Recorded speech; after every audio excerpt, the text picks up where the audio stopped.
Welcome to the Exhale Podcast, a candid conversation about current matters relating to respiratory diagnostic and lung health.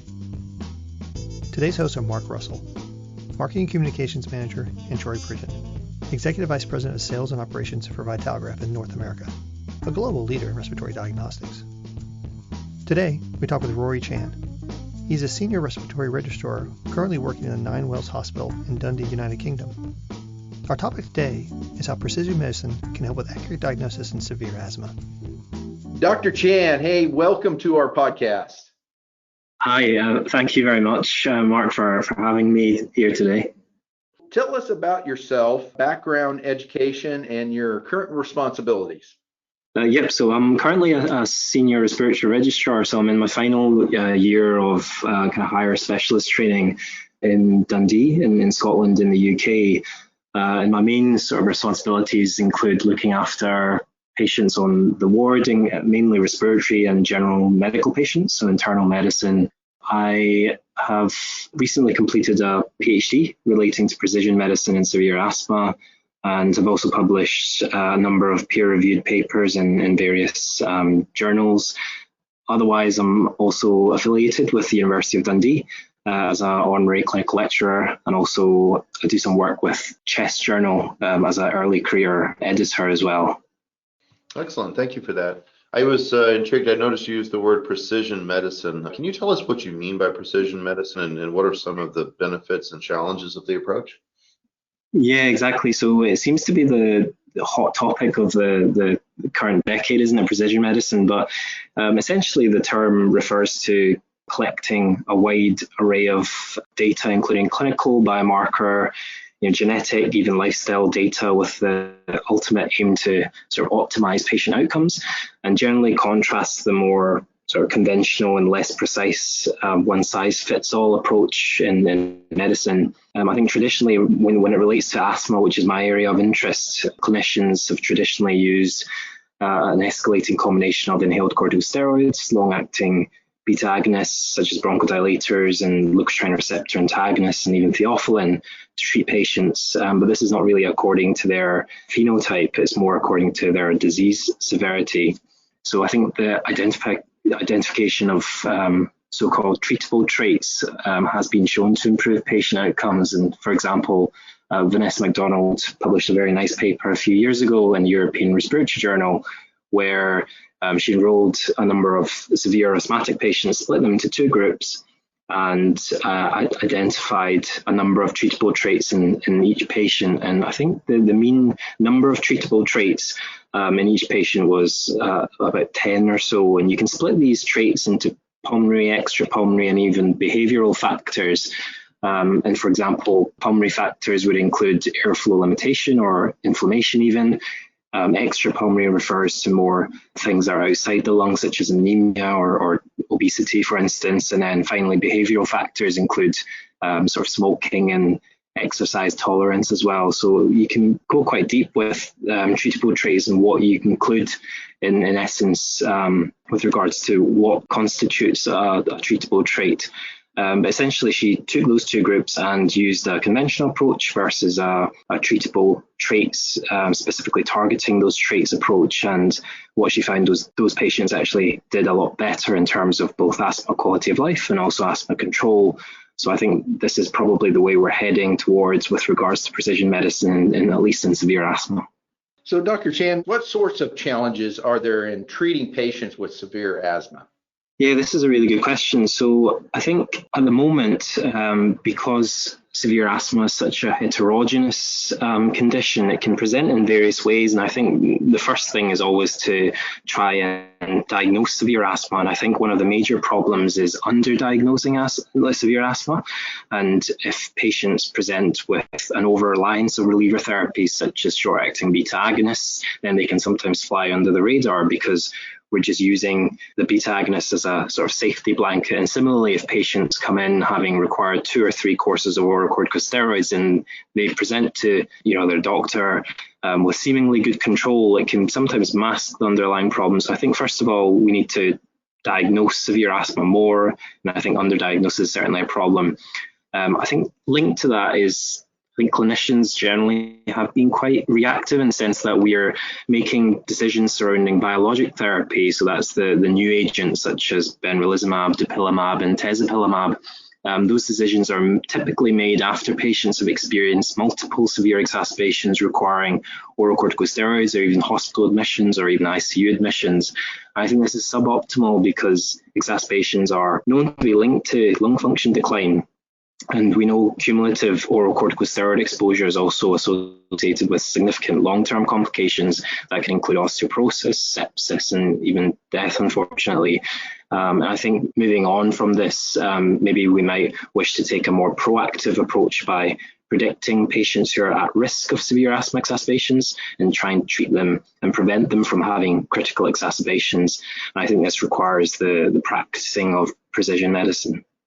Yeah, you bring up a good point. The stakes are quite high. And my understanding is only about 30% of asthma diagnoses are even made at this point with spirometry testing.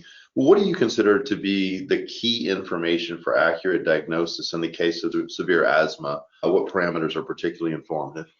That is a very good question, but very difficult question to answer as well, because at the moment we don't really have a specific gold standard test to diagnose asthma.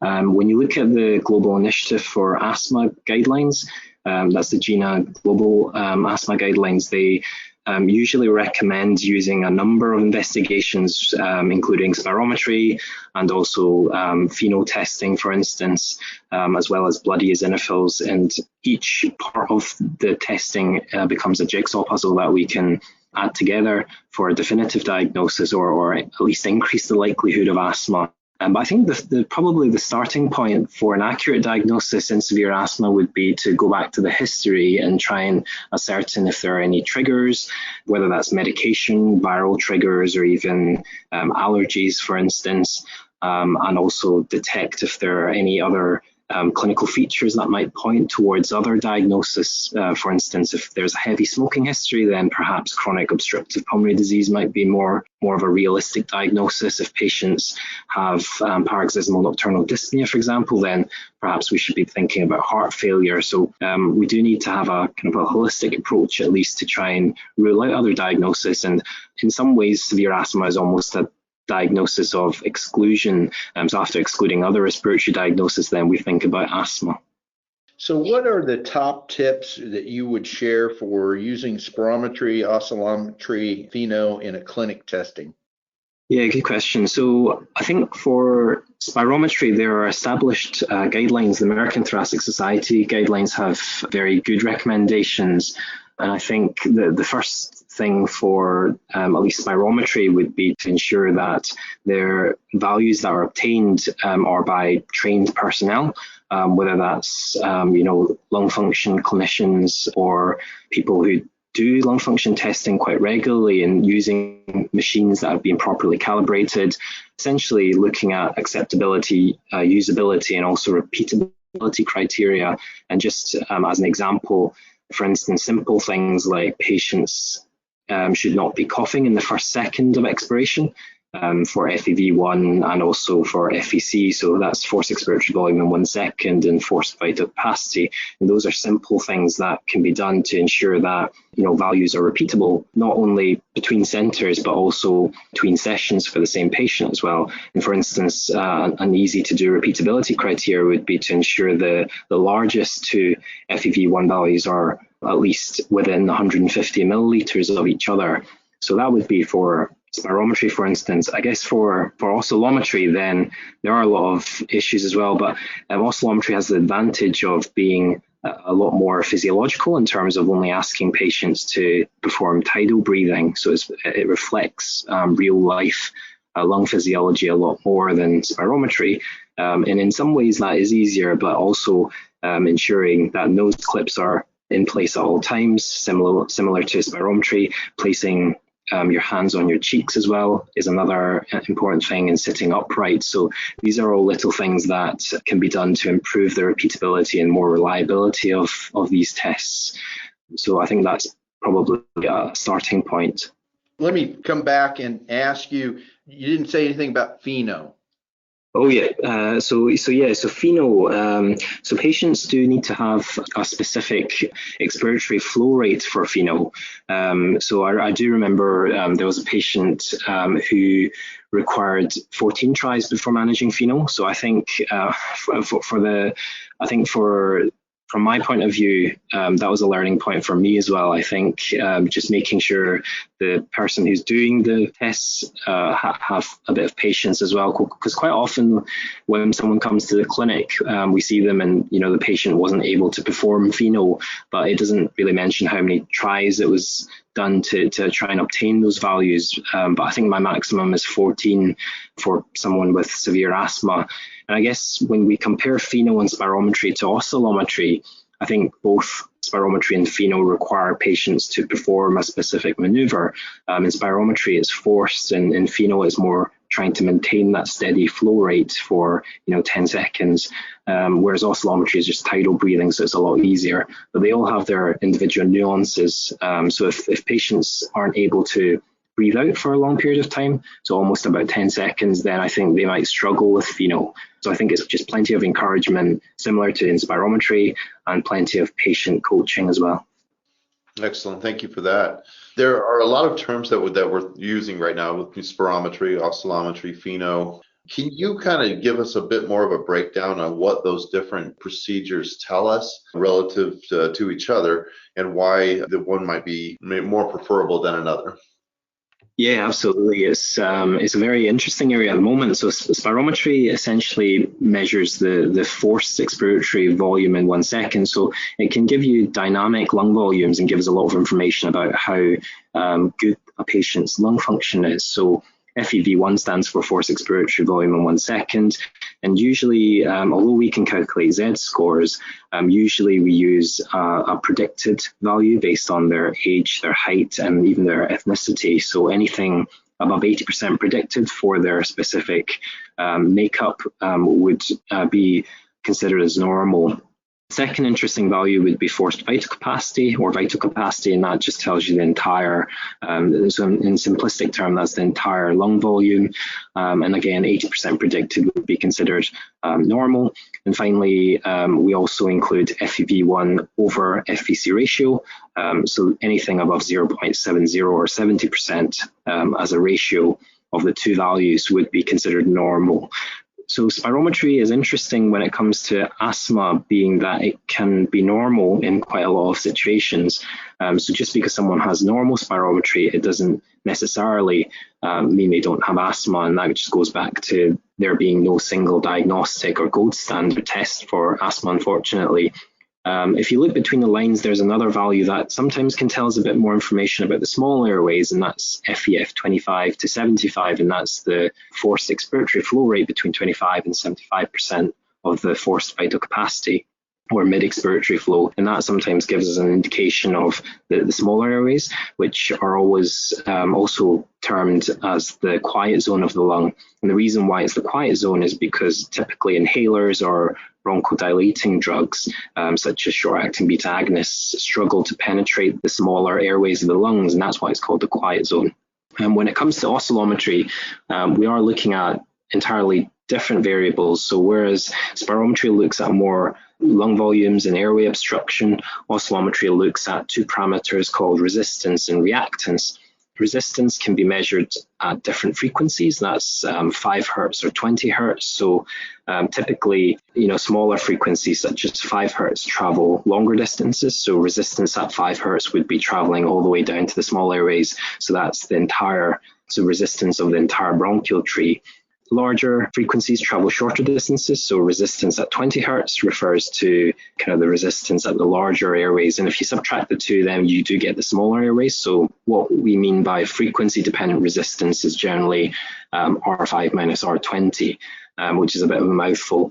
Reactance is a combination of both the inertive forces with also the lung compliance. So essentially we're looking at either reactance at 5 hertz, so that's low frequency reactance, or reactance over a range of frequencies, which can be considered as area under the reactance curve, or AX. But basically, both of those markers, so the R5-R20 looks at the small airway resistance, and AX looks at the compliance of the lung and tells us a bit more information.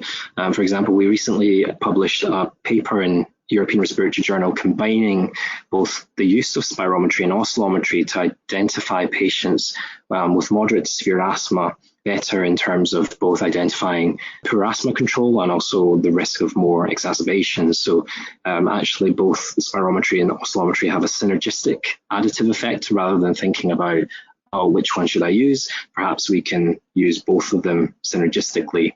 When we look at FeNO, depending on which guidelines you look at, provides you different cutoffs. So typically or traditionally, we've been using 25 parts per billion as a simplistic cutoff to define eosinophilic inflammation. And different guidelines, for example, NICE would use 40 parts per billion. And if you look at the ATS guidelines, sometimes we use 50 parts per billion, and different cutoffs again denote different things.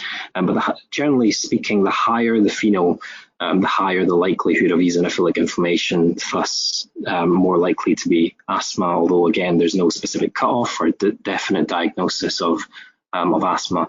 Simon Couliard published a very nice paper in Thorax a couple of years ago, where he combined both fractional exhaled nitric oxide, so FeNO, with the eosinophils to predict patients who were at higher risk of severe exacerbations. And this is across all severities of asthma, whether that's global initiative asthma, stage 1, all the way down to stage 5. So that was a very interesting paper.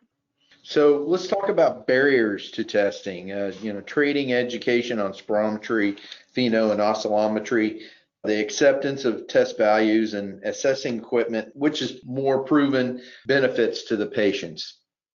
Yeah, exactly. I think training and education will always be difficult when it comes to any equipment that we use. But I think the time spent on training and education definitely is worthwhile for all of spirometry, FeNO, and oscillometry. I think that the learning curve initially will be high, but as with everything, the more we do, the more mistakes we find, and the easier it becomes over time. And that's true for all three, spirometry, FeNO, or oscillometry. I think in terms of acceptance of test data values, I think spirometry has really well characterized reference values at the moment. Basically, the main reason for this being that spirometry has been around the longest and has been studied the most, I think. So from that point of view, it's fine. FeNO, I think, is more debated, as we discussed, but generally it's accepted that 25 parts per billion is considered high, and that's where all the major phase 3 trials using biologics really looked at using that cut point as well. And 50 is considered very high, and again, that sort of cut point has been used in those phase 3 trials looking at biologics as well. I think the most difficult one would be oscillometry in terms of accepting test data value. And when you look at Gregory King's oscillometry technical standards published in ERJ a couple of years ago, it does mention some bronchodilator response values. So bronchodilator response values, just for people who are interested, refers to what it says on the tin, essentially. So the response to short-acting beta agonists. And depending on the protocol, typically we give 400 micrograms of salbutamol, and we compare pre versus post spirometry, and anything that is traditionally 200 mils and 12%. Change in an FEV1 is considered positive for a bronchodilator response, and that increases the chances of this being asthma because it's reversible disease. But for oscillometry at the moment, there's no specific considered bronchodilator response cut point. And similarly for any of the other markers such as R5-R20 or AX, there's no specific cut points.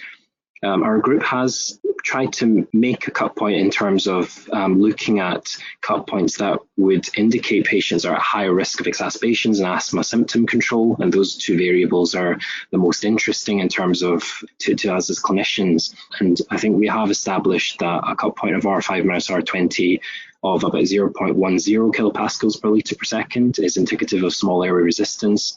And similarly, an AX of about equal to or more than 1.0 kilopascals per litre is again indicative of lung stiffness as well. I think it was Foy's group publishing a very nice paper in 2018 in the Blue Journal, showing using computational modeling that an R5 minus R20 of 0.08 kilopascals per litre per second indicates severe small airway constriction. So the numbers are very similar in terms, and there's a lot of research going on at the moment. But I think this is definitely the area of interest that we have moving forward. Well, do you think that precision medicine approach might support better outcomes in other respiratory diseases as well as asthma? Yeah, great question. So I think now that we've shown that, precision medicine is important in improving outcomes in severe asthma, I think certainly in other respiratory diseases as well, I think all of these investigations possibly do have some value. I'm looking specifically at, I think spirometry we already use quite a lot in different conditions such as COPD, cystic fibrosis, for instance. Oscillometry very much less so, but I think based on the fact that oscillometry does detect significant small airways disease on top of spirometry, I would expect the small airways to be affected by other conditions such as interstitial lung disease and cystic fibrosis, and quite often just because patients have normal spirometry, just like in asthma, it doesn't mean that they don't have any lung disease. Perhaps spirometry just isn't sensitive enough to pick this up. An example of precision medicine in thoracic oncology, for instance, would include patients who are quite often phenotyped in terms of their histopathology. For instance, the identification of programmed ligands, so that's PDL1, resulted in development of immunotherapy agents such as nivolumab and pembrolizumab that have significantly improved survival compared to traditional chemotherapy. And another example would be, in respiratory infectious diseases, if we establish the causative organism, then that allows us to target antimicrobials and also sensitivities to that organism, whilst also mitigating the problem of drug resistance. So I think it is really important, and I think it is popping up in different areas of not only respiratory medicine, but medicine as a whole. Dr. Chan, this has been just a wide awakening on this precision medicine. We really appreciate you being on our podcast. The information on this has been very enlightening. And I know Troy and I, every time we do these podcasts, we seem to learn something new every time. I really appreciate you having me on, Mark, again. Thank you to you and Troy. It's always good to have a chat and talk about, interesting things with like-minded people. So thank you. Absolutely. Thank you so much. You've reached the end of another episode of the Exhale podcast. Don't forget to follow us for upcoming new episodes, and please take our survey to help provide good content for the future. Thank you for listening, and we look forward to you joining us again on the Exhale podcast, brought to you by Telegraph.